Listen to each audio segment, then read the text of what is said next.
ارے تمہارے یہ 1 درجن بچے کیا کم ہیں اردو مچانے کے لیے جو اور جانور پالنے کے لیے بزید ہو؟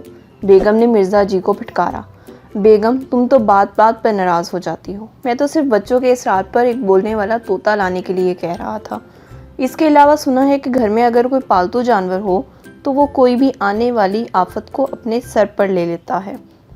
اچھا تو تمہارا اشارہ میری اماں کی طرف ہے جو پرسوں حیدرآباد سے کراچی آ رہی ہیں۔ بیگم کے تیور اور چڑھ گئے۔ مرزا جی اس وقت بات بڑھانا نہیں چاہ رہے تھے، اس لیے انہوں نے خاموشی سے اپنی مخمل کی ٹوپی تھک تھکا کر سر پر جمائی اور اپنے چمڑے کا بیگ لے کر باہر نکل گئے۔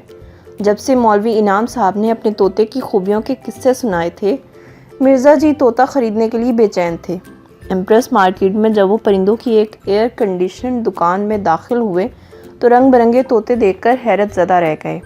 پنجروں پر لگے قیمت کے ٹیگ دیکھ کر انہیں اور حیرت ہوئی۔ انہوں نے ڈرتے ڈرتے ایک طوطے کی قیمت پوچھی جو ایک آنکھ بند کیے سوچوں میں گم تھا۔ 4500 روپے، دکاندار نے روکھا سا جواب دیا۔ 4500 روپے؟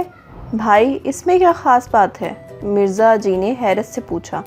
تم سے اچھی انگریزی بول سکتا ہے۔ ہی از رائٹ، طوطے نے تائید کی۔ اور وہ سفید پنجرے والا؟ 6000 روپے۔ کمال ہے، اس کے اتنے زیادہ کیوں؟ یہ خوش آمدی طوطا ہے، اس کی کئی نسلیں شاہی درباروں میں رہی ہیں، آج کل اس کی بہت مانگ ہے۔ اچھا وہ کونے میں جو بزرگ طوطا اللہ اللہ کر رہا ہے؟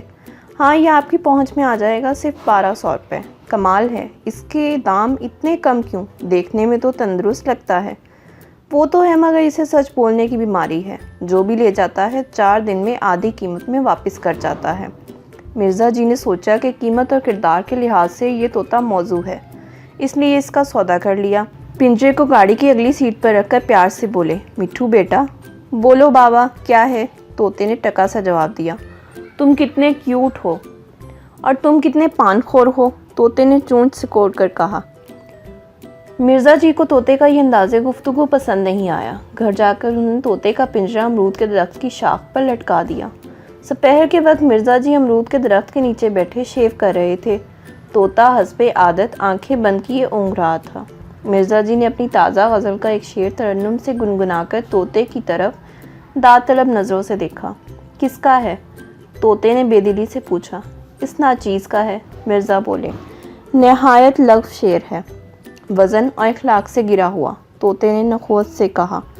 کچھ دن بعد مرزا جی کی بڑی لڑکی کی منگنی کے سلسلے میں لڑکے والے آئے۔ مہمان برآمدے میں بیٹھے ہوئے تھے۔ برابر چبوترے پر مٹھو میاں امرود کتر رہے تھے۔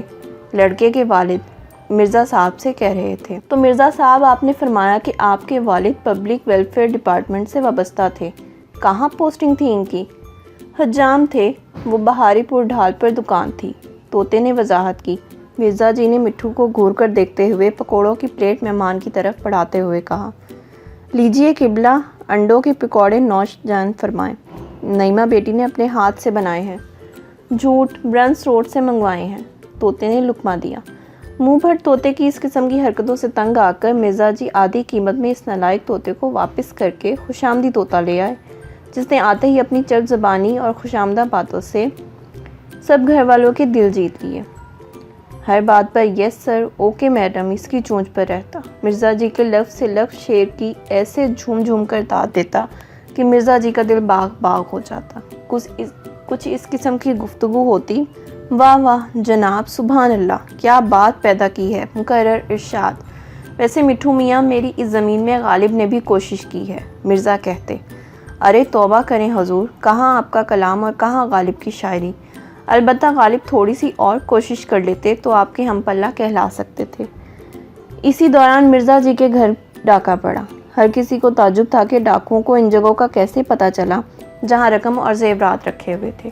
کچھ عرصے بعد ڈاکو پکڑے گئے۔ ایک دن پولیس وین مرزا جی کے گھر کے سامنے آ کر رکی اور پولیس انسپکٹر نے مرزا جی کو بتایا کہ چوری کا مال برآمد ہو گیا ہے اور مجرموں نے اقبال جرم کر لیا ہے، اور یہ بھی پتہ چلا ہے کہ گھر کے بیدی یعنی طوطے صاحب بھی ان ڈاکوؤں سے ملے ہوئے تھے اور ان کی مخبری پر ہی یہ واردات ہوئی۔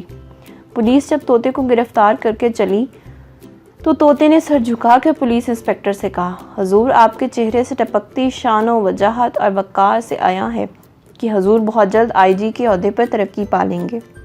اب یہ چل کیوں مذاق کرتا ہے؟